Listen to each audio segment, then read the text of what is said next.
Bueno, A ver a ver un poquito. Permítame ver si Permítame ver si esta pantalla entonces es la que estábamos mirando hoy. Les voy a compartir. Un segundo.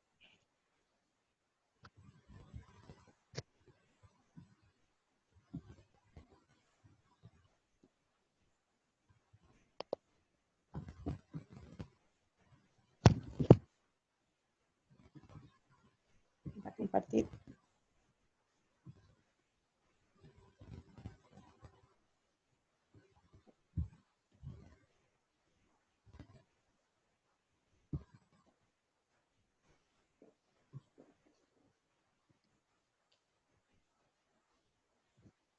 ¿Ya la pueden ver? ¿Ya la pueden ver?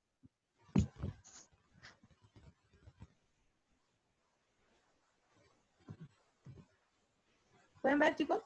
¿Pueden ver, chicos? Sí, solamente sale Sofía Mendoza ha empezado la función de convertir las pantallas, pero sale todavía.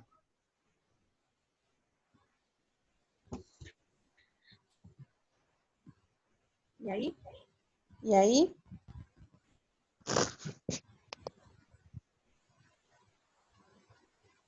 Tampoco. O sea, al menos yo no veo. No, se quedó en que empezó la función de compartir la pantalla. Y ahí se quedó. Oh. Oh. Bueno, les cuento que Bueno, ahora les cuento que ahora se hizo puedo un explicar. longi. Porque está Lo todo, puedo todo explicar. mezclado. Porque está todo, Si ven todo alguna mezclado. pantalla, me avisan. Mientras tanto, yo les voy a ir comentando el detalle de lo que estábamos hablando recién. Ay, el micrófono, a ver, un ratito.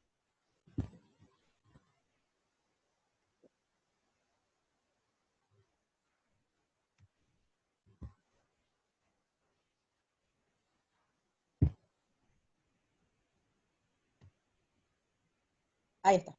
Ahora sí. ¿Qué tal me oyen? ¿Mejor? Era un lío, escuchaba yo 3 más o menos. Avísenme si ya pueden ir viendo la pantalla, ¿sí? La cuestión es que ¿dónde nos habíamos quedado hace un ratito, antes del receso? En la sección que estábamos hablando sobre la incapacidad, ¿sí? La incapacidad es lo opuesto a la capacidad, ¿sí? La capacidad de las personas. Es incapaz aquel que no tiene la aptitud legal para contraer derechos y adquirir obligaciones, ¿sí? Entonces eso siempre tener presente, que incapacidad y capacidad son dos dualidades, ¿sí? La incapacidad es la falta de capacidad. Y en el contexto de la falta de capacidad hablábamos de que podía tener una subclasificación, por un lado, ser interdicto, una interdicción, por otro lado, la inhabilidad y por otro lado, la inhibición. Decíamos recién que la interdicción, entonces, es la declaración jurídica por medio de la cual una persona deja de tener esa aptitud jurídicamente.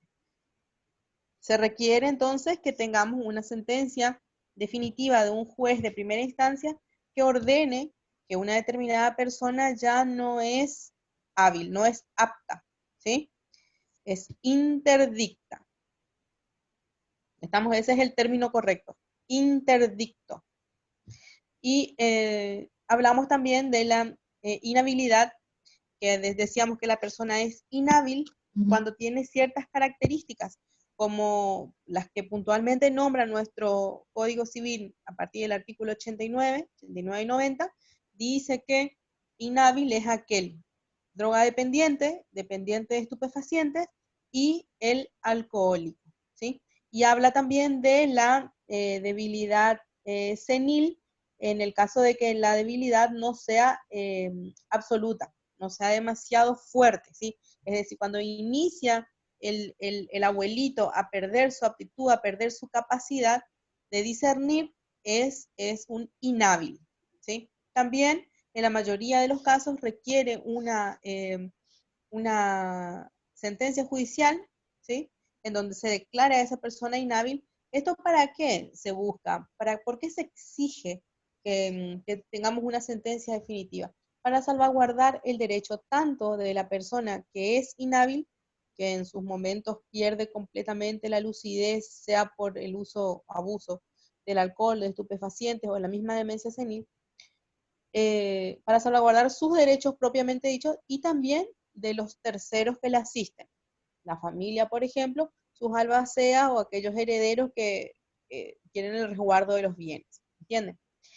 Porque seriamente hablando, tanto el alcoholismo como la drogadicción son enfermedades fuertísimas, reconocidas como tales, como enfermedades por la Organización Mundial de la Salud. Entonces, en ese contexto, las legislaciones se fueron ayornando, ¿sí? Y fueron adecuando a las realidades locales esos conceptos que ya vienen del derecho romano. Son conceptos antiguos, tanto la interdicción como la inhabilidad y la inhibición son conceptos antiguos. Pero conforme van avanzando las épocas, los tiempos, y cambia tanto la sociedad como el derecho, se adecua, ¿no? Y en el caso puntual de nuestro Código Civil paraguayo, refiere en esa gama de artículos, en realidad empieza en el artículo 86, ¿verdad? 86 en adelante, 87, 88, 89 específicamente, habla de la inhabilidad, y el 90. Entonces, declaran así, pero puntualmente que se refiere a casos de alcoholismo y de abuso de estupefacientes, dice nuestra norma. Y refiere a la demencia senil también. Entonces, esos tres casos son categóricamente que tienen que pasar por la inhabilidad y cuando ellos se convierten en graves, ¿sí? Y da pie a que se dicte la interdicción. La interdicción es una figura muy, muy difícil de revocar. Sin embargo, la inhabilidad, que es la que estábamos hablando recién, sí, es más sencilla de revocar en el sentido de que hay tratamientos médicos suficientemente probados, ¿sí? Y validados como para que se pueda rehabilitar una persona, ¿entienden? Y pueda volver a adquirir la capacidad para contratar, para decidir, para sí, decidir todo lo que tiene que ver con ella misma. ¿Entendido? El último punto, les estaba mencionando antes de apurarnos todo para cortar, les estaba mencionando que es la inhibición. Bueno, la inhibición es una figura jurídica que se aplica, bueno, tanto a las personas, en el sentido de la inhibición de grabar y vender, y también se aplica a los bienes. Cuando los bienes son inhibidos, se llama embargo, ¿sí? Ese es un término que es muy común, muy conocido, el embargo. Creo que todos habrán escuchado hablar de esa palabra, ¿no?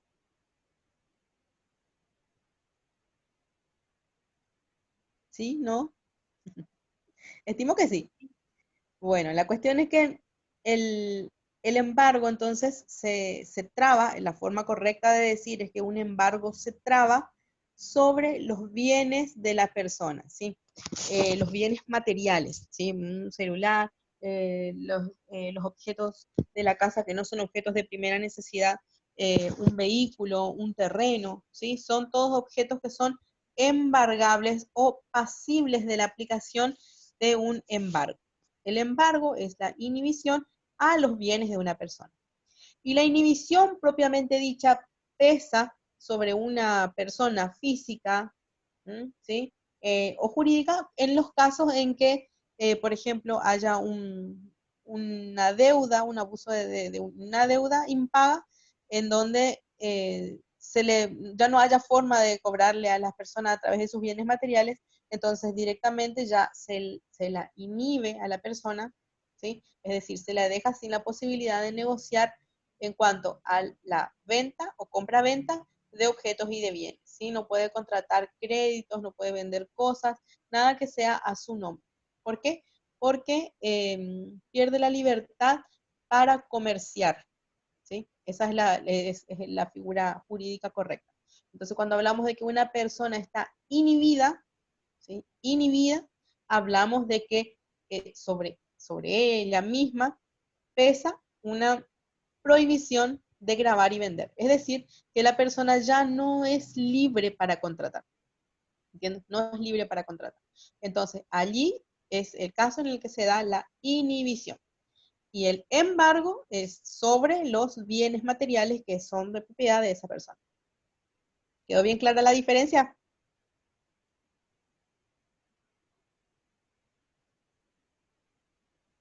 ¿Sí? ¿Más o Sí, menos? profe. Bueno, estimo que sí entonces. Esa es la diferencia entre los tres casos. Hace un ratito en el grupo yo les compartí una pizarra en donde teníamos, a ver un poquito, voy a ver si puedo pasarles ahora, un ratito. No sé yo si ustedes alcanzan a ver mi pantalla o no.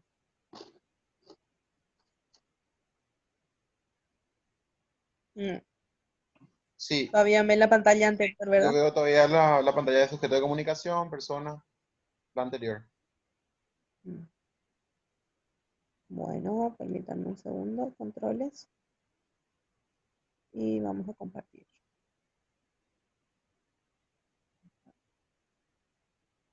Compartición. Y vamos a volver a compartir un ratito. Voy a compartir la pantalla. Pero ahora les voy a seleccionar la otra pantallita.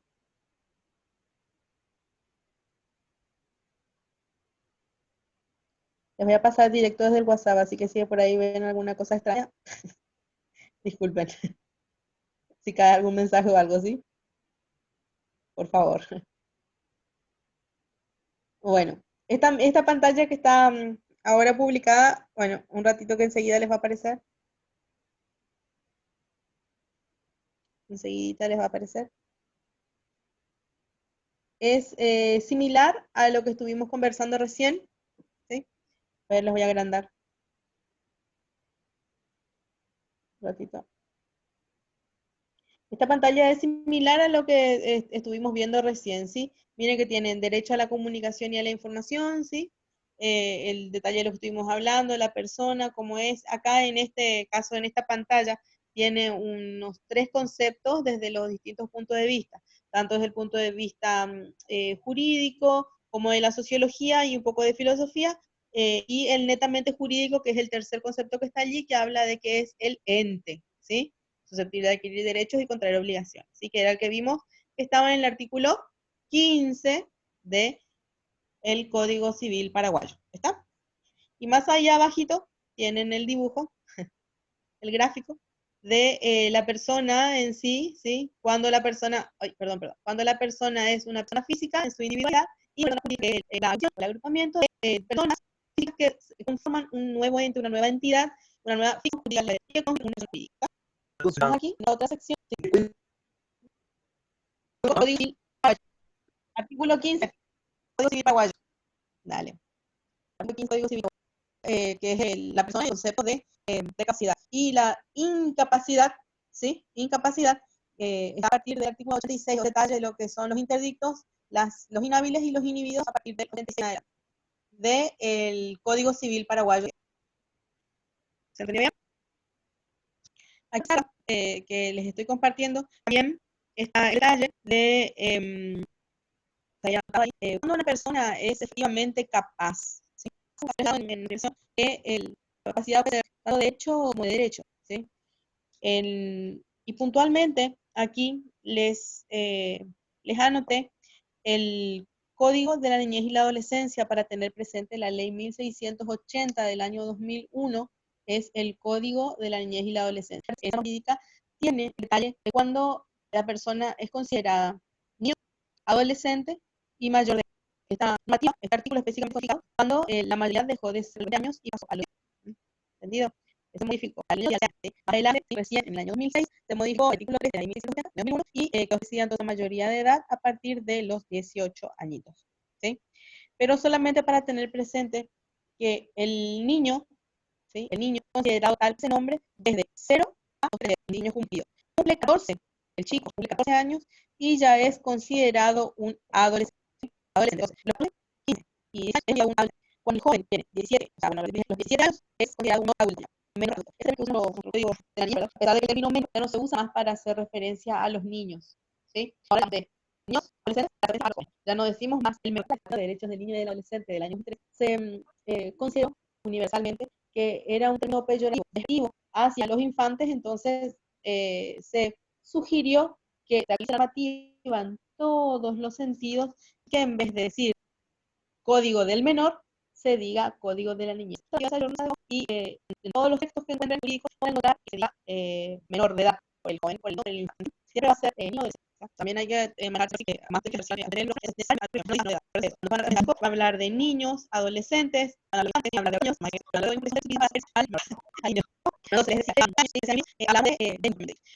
14, los años cumplidos hasta los 15 años, el 16 y 3 años, todos los años, es un menor, ¿sí? Y cumple 18 años, significa que es posible la aplicación de todos los derechos y obligaciones que asisten a las personas con conocimiento de la ley. ¿Sí? Ahora ya hay una excusa motivo el joven para garantizar a partir de los 16 y 17 años, que nuestra norma dice que se llama menor adulto, ese menor adulto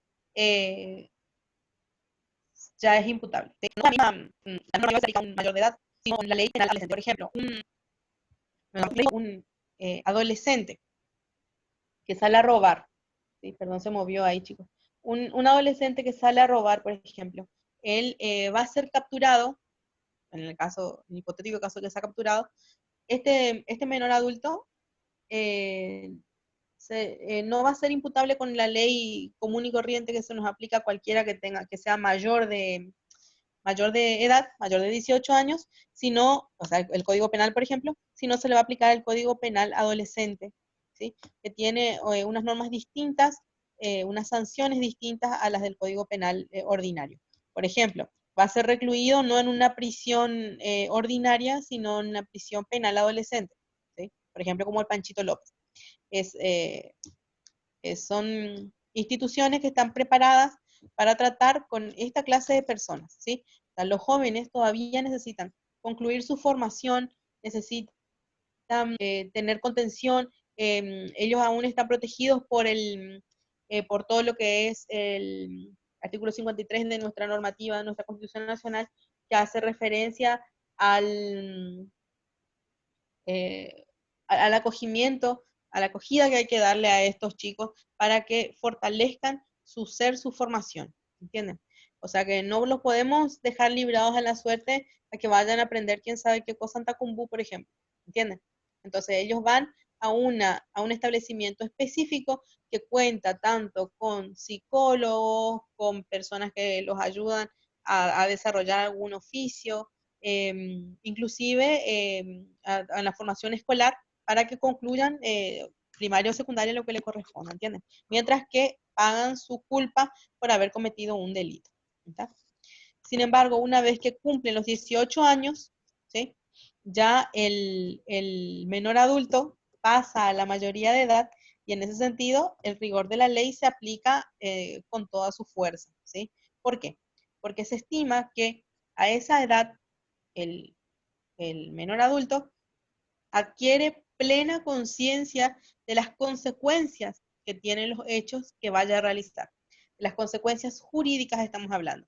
Es decir, si yo salgo a robar, probablemente estoy yendo contra el patrimonio de una persona y voy a tener una determinada sanción. Entonces va a tomar una conciencia absoluta de cuáles son las consecuencias que tiene esa actitud, ese hecho, la realización de ese hecho en su persona, ¿entienden? Entonces, se dice que a partir de allí recién tiene plena conciencia. Bueno, sin embargo, hay algunos países en donde los chicos de 16 años, por ejemplo, ya pueden votar. Imagínense, no pueden salir a comprar bebidas alcohólicas, pero sí pueden elegir quién va a ser el próximo intendente de su ciudad. En fin, tenemos que debatir eso seguramente en nuestra próxima sesión, si les parece. A ver qué postura asumen ustedes. Imagínense, de verdad. Porque hasta ahora solamente el joven mayor de 20 años, inclusive ya ni siquiera estamos hablando de un mayor de edad, 20 años en adelante, tiene la libertad de comprar bebidas alcohólicas ahí del súper. ¿Se imaginan? Bueno, eso es lo que está anotado ahí en la pizarra, en el costadito. Les anoté ahí también al lado cuando es incapacidad absoluta, que es cuando es el niño y adolescente tienen incapacidad absoluta justamente por aquello que les mencionaba del conocimiento efectivo que pueden tener de las acciones que realizan y las consecuencias de sus actos. Ya una incapacidad relativa en el caso de los menores adultos, chicos de 16 y 17 años, y la capacidad plena capacidad, ya no incapacidad, en el caso de la mayoría de edad, una vez que alcanzan los 18 años de edad cumplidos. ¿Sí? Eso es. Bueno, ¿alguien tiene alguna duda con respecto al tema de nuestra clase de hoy? Profundizamos quién es la persona, cómo funciona, cuáles son las capacidades, y esto nos da pie a que en la próxima clase desarrollemos cuáles son las facultades que tiene la persona en el contexto de ser sujeto de la comunicación. Es decir, ya cuando está plenamente capaz, ¿sí? Tiene la facultad, el ímpetu de buscar información, de emitir información y de recibir también información. Y lo más importante es que en el ejercicio de estas tres facultades, buscar, emitir y recibir, se configura lo que es el conocimiento y el fin último del derecho a la información. ¿Entienden? Que es justamente producir ese conocimiento, dar la aptitud para poder decidir, sobre todo en el ámbito político, ¿verdad? En el ámbito del ejercicio de los derechos políticos. No estamos hablando de la política partidaria, sino del ejercicio efectivo de los derechos políticos, es decir, la decisión que está en manos de las personas. ¿Entendido? ¿Quedó claro? Pueden abrir ya sus microfonitos. Sí, profe, se entendió. Hay que releer nomás cualquier cosa para hacer la guía de tareas. Súper, gracias, profe. Enseguida ya les voy a alzar la tarea. Bueno, no sé si enseguida, estimo que sí. Estimo que sí.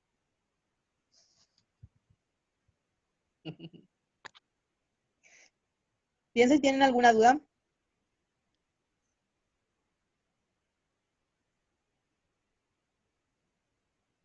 ¿Algo que quieran aclarar? Pueden abrir sus micrófonos, este es el momento en que están libres. Por mi parte no, profe. Tienen 2 Creo minutos. que más o menos bien entendido. Súper claro. ¿Sí? Eso es lo importante, en este caso.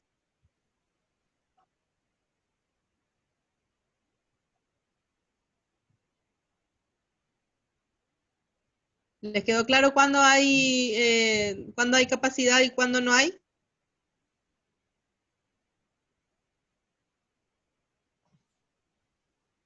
Sí. ¿Cuándo una persona es inhábil? ¿Cuándo es interdicta?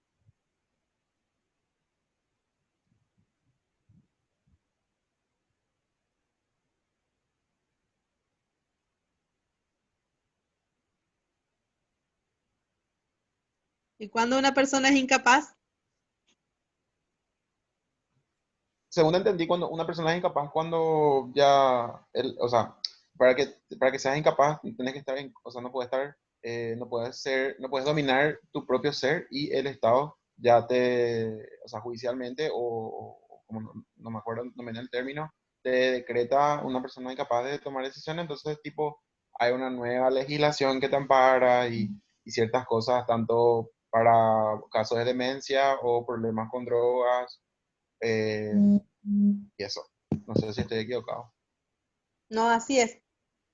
Así es. Ah, Lo más genial. importante es que sean capaces de manejar así lo más básico de la terminología, es decir, que ustedes puedan saber cuándo hablamos de un interdicto, ¿sí?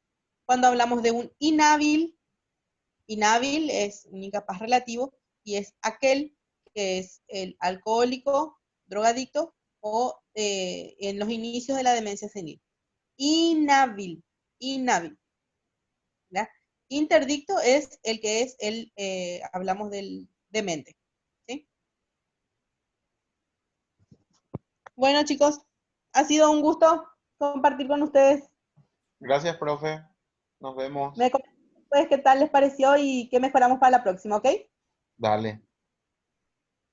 Cuídense mucho, les pongo enseguida el enlace para los compañeros que no vieron. Cuídense mucho. Nos vemos la próxima semana. Chao, chao. Chaucito, cuídense mucho.